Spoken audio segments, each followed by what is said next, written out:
Assalamualaikum warahmatullahi wabarakatuh. Alhamdulillah, hadirin yang dimuliakan Allah Subhanahu wa taala dimanapun Anda berada. Kali ini kita akan membahas tentang liko sebenarnya. Jadi liko ini apa? Liko ini adalah pertemuan seorang hamba dengan Rabb-nya. Jadi kalau kita bahasakan secara umum, kita sudah tahu bahwa seseorang salik yang berjalan kepada Allah Subhanahu wa taala dan bertemu berhadap-hadapan dengan Allah Subhanahu wa taala. Ini berlaku bagi orang-orang yang berjalan. Jadi orang-orang yang pejalannya ini entah itu jalur tauhid atau jalur nur, ataupun ditarik oleh Allah Subhanahu wa taala ke jalan nur atau ke jalan tauhid tanpa dia belajar sekalipun. Namanya jalur jazbah atau tarikan. Jiwanya ditarik oleh Allah Subhanahu wa taala tanpa dia itu tidak pernah belajar sama sekali, sehingga dia liko bertemu kepada Allah Subhanahu wa taala. Jadi kata-kata bertemu ini apa? Atau sampai, liko itu sampai ya, mi'raj itu bertemu. Artinya kata-kata bertemu dengan kata-kata sampai ini sebenarnya banyak dipelintirkan oleh oknum-oknum sebagian yang dimana ingin mempelintir sejarah. Bagaimana caranya mempelintir sejarah? Artinya orang-orang seperti ini yang mengatakan liko kemudian mi'raj itu harus bermujahadah sekian puluh tahunnya dan sebagainya. Nah, ini orang berarti sama sekali tidak paham tentang sejarah awal Rasulullah Sallallahu Alaihi Wasallam. Jadi apa yang dimaksud liko? Apa yang dimaksud liko? Sampainya itu bagaimana? Apa yang dimaksud mi'raj? Pertemuannya itu bagaimana? Nah, sementara Rasulullah SAW dahulu itu liko dulu, mi'raj dulu, baru disuruh syahadat umatnya. Jadi Rasulullah SAW mi'raj itu sebelum peristiwa Isra Mi'raj yang pada umumnya kita ketahui. Jadi Nabi kita Muhammad SAW itu sebelum peristiwa Isra Mi'raj, beliau itu sudah bertemu dengan Allah, sudah sampai kepada Allah. Kemudian mengajari umatnya pada saat itu untuk mengenal Allah. Jadi sebelum bersyahadat, umat-umat seperti sahabat-sahabat itu diajari langsung oleh Rasulullah, diperkenalkan Allah, langsung bertemu Allah, langsung liko, langsung sampai kepada Allah, langsung bertemu dengan Allah. Jadi bagaimana kata konteks bertemu di sini? Jadi di sini bertemu di sini seolah-olah kita itu melihat Allah, seolah-olah itu kita berhadap-hadapan dengan Allah, seolah-olah kita itu pertemuan langsung dengan Allah, seolah-olah kita itu ada dua kita dengan Allah, itu seolah-olah, padahal Allah Ta'ala lah wujud yang maha tunggal. Kalau kita mengatakan kita melihat Allah, berarti ada dua, kesyirikan. Makanya dikatakan seolah-olah melihat Allah. Contohnya bagaimana, Mas? Kalau seolah-olah, contoh, Allah itu mana? Allah itu zat, Allah itu yang laisa kamitslihi syai', Allah itu tidak berbentuk. Allah itu sudah kita mengetahui bahwa Allah itu maha besar dan sebagainya. Nah, kemudian kalau sudah mengetahui ciri-cirinya, pasti kenal dengan yang punya nama. Maka siapa Allah itu? Nah, ketika sudah diketahui siapa Allah, contohnya bagaikan ikan di lautan, di balik lautan itu adalah Allah itu sendiri. Jadi tidak bisa dikiaskan. Makanya dikatakan la ta'in. atau ketiadaan, tapi ketiadaan ini bukanlah Allah, namun ketiadaan ini adalah keadaan yang paling ada. Nah, itulah Allah. Jadi Allah itu bukan tidak ada, tapi tidak pernah tidak ada, keadaan yang paling ada, kenyataan paling nyata. Nah, itu. Nah, kalau sudah tahu di situ, seolah-olah kita melihatnya. Jadi ini, seolah-olah kita melihat Allah. Padahal bukan kita di situ yang melihat. Kelihatannya pikiran, perasaan saja kita melihat Allah. Makanya dikatakan seolah-olah. Kalau kita mengatakan kita melihat Allah, berarti ada kita, ada Allah. Nah, itu yang jadi masalah. Padahal sifatnya sendiri yang melihat Allah. Allah itu sendiri yang melihat Allah. Nah, maka sebelum bersyahadat, jangan berani-berani sebenarnya menyatakan dua kalimat syahadat kalau belum menyaksikan, kalau belum liqa. Jadi kata-kata liqa di sini sengaja dipelintir jauh. Itu bagi orang-orang yang mulai dari syariat. Kalau orang zaman dulu itu mulai dari ma'rifat, hakikat, thariqah, syariatullah. Syariatnya syariat yang dikehendaki Allah. Tapi kalau orang yang mulai dari syariat, thariqah, ini perjalanan, nanti ada kata-kata kamu nanti mudah-mudahan liqa, mudah-mudahan ini. Padahal sebelumnya harusnya itu sebelum kita masuk ke dalam Islam, sebelum kita bersyahadat, itu harusnya liqa dulu, seperti pada zaman Nabi dulu. Harus liqa dulu, harus bi'ra dulu. Nah, begitu. Harus seperti itu. Karena kalau tidak bertemu, kalau tidak sampai kepada Allah lalu kita bersyahadat, apanya yang mau disyahadatkan? Sementara kita ini belum bertemu Allah.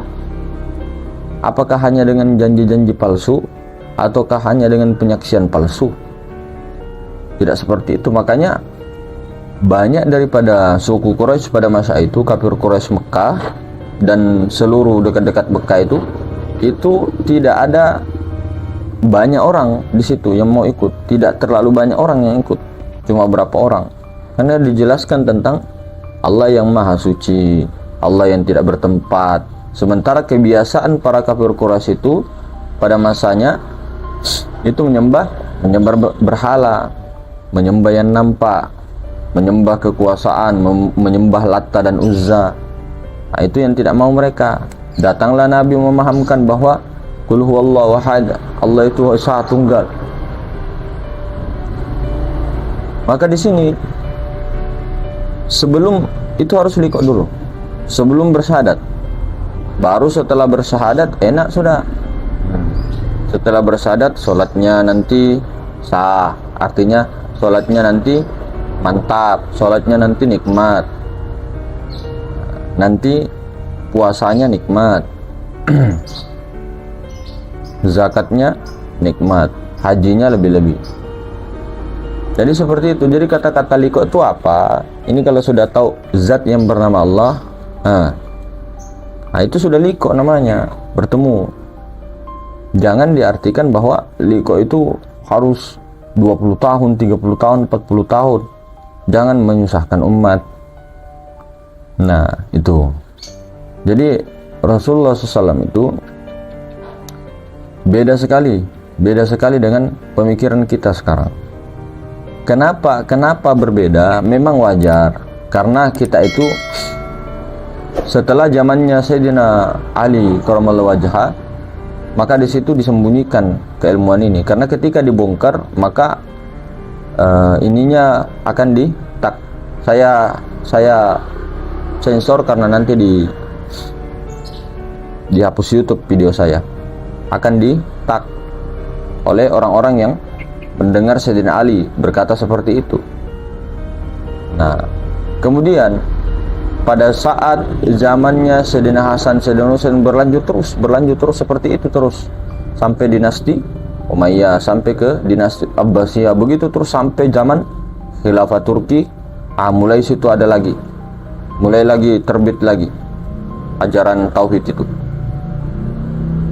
Setelah mau runtuhnya Turki Utsmani, di situ mulai digempurkan lagi orang-orang yang utusan si Dajjal, supaya pemahaman-pemahaman sufi seperti ini, pemahaman-pemahaman tauhid seperti ini, yang ajaran yang nabi-nabi terdahulu jangan disebarkan. Nah, itulah utusan Dajjal datang menjajah dan sebagainya untuk membunuh orang-orang yang memegang ilmu-ilmu yang seperti itu. Makanya disembunyikan sampai sekarang. Ada juga yang sampai sekarang menyembunyikan, ada juga yang telah selesai karena ini sudah masanya. Kenapa? Dimana orang-orang di saat 2012 ke atas itu kebangkitan spiritual Nusantara, dimana di Asia Tenggara ini, di kawasan timur, semua ini itu semua bangkit.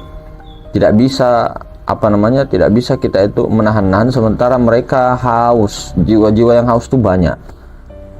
Artinya banyak daripada ruh-ruh tua, ruhani-ruhani tua di alam malakut itu tajalli kepada akhir zaman. Artinya begini, di alam malakut itu yang paling tua. Alam malakut ini martabat keempat, alam ruh. Alam malakut ini martabat keempat. Martabat satu ahadiyah, wahdiyah, yang keempat malakut atau alam ruh. Nah, ruhani di alam ruh ini bertajalli ke sini. Ruhani tua. Seperti yang kita dulu jelaskan, yang paling tua itu adalah ruhaninya Nabi Muhammad SAW, kemudian ruhaninya Nabi Khidir, baru Nabi Ibrahim, Nabi Adam, baru seterusnya Nabi Musa sampai 124.000, baru 124.000 sahabat, baru 124.000 sultan aulia, raja wali, kemudian 124.000 wali abdul, 124.000. Nah, di sini ada suatu rohani yang tua ditajalikan di akhir zaman, akan banyak karena menjelang dunia kelima, artinya zaman kelima. Nah, ini kan fase-fase zaman keempat kelima. Jadi fase-fase menjelang akhir zaman. Ini belum akhir zaman, tapi fase menjelang akhir zaman. Nah, itu sebagaimana hadisnya Rasulullah SAW, umat itu akan melalui 5 zaman. Seperti itu. Jadi hadirin bukan Allah Subhanahu wa taala, kalau memang kita membuka suatu pertanyaan atau membuka suatu ilmu, jangan menggantung. Sampaikan sampai tuntas. Makanya paling enak itu kalau kita itu mau bermuzakarah atau saling belajar, betul-betul si orang yang memberikan ilmu ini jangan ada ilmu yang disembunyikan, tuntaskan semua sampai full. Misal al-fakir, tidak boleh al-fakir menyembunyikan suatu ilmu ketika orang itu misal niat belajar, sama-sama belajar ya, saya belajar, orang itu juga belajar, sama-sama, tidak ada guru, tidak ada murid ya. Nah, intinya begitu. Baru saya itu menahan suatu ilmu, kecuali memang ilmunya yang belum pantas untuk diterima. Tapi kalau sudah pantas, tidak boleh kita menyembunyikan itu. Kalau sudah memang ini orang apapun dia bisa terima, jangan kita sembunyikan. Kalau begitu, itu namanya kalau bukan zalim itu. Kecuali memang kita itu ada pakem dari guru kita sebelumnya, jangan menyebarkan, kamu jangan sebarkan itu ilmumu, kamu begini, belum masanya begini, kamu nanti begini ya, silakan. Tapi mudah-mudahan dapat guru yang memang selalu senantiasa jiwanya itu tablik, menyampaikan. Jiwanya itu tablik. Kita ini tidak mau masuk surga sendiri, artinya masuk surga sendiri. Kita ini tidak mau dapat jannah itu sendiri. Jannah di sini marifat ya. Kita tidak mau sendirian merasakan ketenangan, kenikmatan, kenyamanan itu. Kita kalau bisa seluruh umat begitu. Seluruh umat. Apa gunanya Allah mengutus seorang insan untuk menjadi khalifatullah, pengganti Allah? Baru kita tersekat-sekat begitu, menyembunyikan kepahaman dan sebagainya. Atau dengan dalil saya setengah mati belajar begini-begini, kamu tinggal nyokot-nyokot ilmu saya. Berarti kita merasa berilmu. Ilmu itu sifat Allah. Sifat Allah itu yang maha mengetahui, itu hak milik Allah mutlak. bahkan diri kita semua dari ujung rambut sampai ujung kaki pun itu hak milik Allah mutlak. Kenapa tak mau berbagi? Ya, kalau alasan-alasan yang memang yang tidak bisa semua, memang kita ndak perlu juga teriak-teriak bahwa untuk memaksa orang untuk marifat, pelajari, tidak. Artinya begini, nah, kalau orang-orang yang sudah niat belajar, betul-betul mau belajar itu dan berharap rasanya itu sirnya itu ke situ, kenapa mesti ditutupi? Ini Nusantara di Asia Tenggara, coba lihat di TikTok, di YouTube, semua itu masih mau kita bilang jangan, ini ilmu terlalu tinggi, ini ilmu kasihan, ini kalau dibuka ndak paham. Ketinggalan zaman, bro. Lihat itu semua postingan itu apa semua itu di TikTok, di YouTube, di Facebook, itu makrifat semua itu, rata-rata itu kita kemana aja. Jadi kalau kita diam, hadirin, para ahli-ahli batil juga mereka tetap bangkit terus. Bukan kita merasa benar, artinya sampaikan hak itu meskipun pedis. Kecuali memang tadi ada gurunya yang memang menyuruh kamu diam.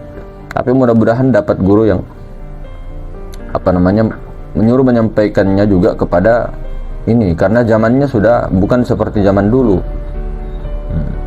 Dan ini juga belum zaman uzlah, artinya uzlah jasmania, khalwat jasmania yang kita disuruh oleh Rasulullah ketika zaman fitnah itu muncul, kita disuruh uzlah, belum.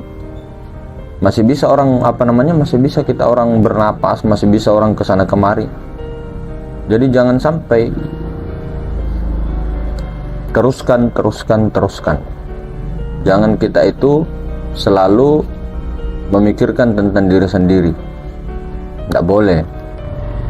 Jadi jalankan terus sesuai dengan sir masing-masing. Ya, mudah-mudahan Allah Subhanahu wa taala memberikan rahmatnya ini secara syariat, ya. Jadi kita itu jalannya lurus terus, kembali kepada tadi bagaimana cara Rasulullah SAW memberikan kemakrifatan atau memberikan petunjuk, ya. Ini secara syariat Rasulullah, tapi secara hakikatnya Allah yang memberikan. Bagaimana kembali kepada tahap awal, kurun awal masa itu, dan bagaimana Rasulullah memahamkan betul-betul Allah Ta'ala itu. Baru setelah memahamkan Allah Ta'ala disuruh bersyahadat, baru bertoriko jalan untuk menuju kepada Allah itu, untuk jalan untuk akunya itu supaya lebur, karam, lenyap menjadi akunya Allah. Bukan mengaku Allah, tapi karam akuannya, aku makhluknya, lenyap dia, habis dia, maka yang ada hanya Allah. Baru enak itu la ilaha illallahnya, baru enak Allah-Allahnya, baru enak baca Al-Qur'annya, baru enak, lezat semuanya. Tapi kalau tidak, itu tidak lezat, tidak nikmat. Kalaupun lezat bertahan berapa? Seperti itu. Jadi imannya ini perlu dipertanyakan kita ini, kalau tidak langsung menyaksikan Allah Subhanahu wa taala. Secara syariat kita, namun Allah Ta'ala yang menyaksikan dirinya sendiri melalui penglihatan basor yang ada pada sifat ma'ani tadi di diri masing-masing hamba. Jadi mungkin seperti itu. Ada kalanya mudah-mudahan kita semua selalu senantiasa di jalan yang lurus, tidak belok-belok, tidak berkelok-kelok, tidak mendapatkan alamat-alamat palsu seperti Ayu Ting Ting dan sebagainya. Ya, lagunya itu kan alamat palsu. Yang mudah-mudahan kita semua senantiasa terbimbing, diperjalankan di tempat yang menurut Allah Subhanahu wa taala itu baik. Insyaallah. Assalamualaikum warahmatullahi wabarakatuh.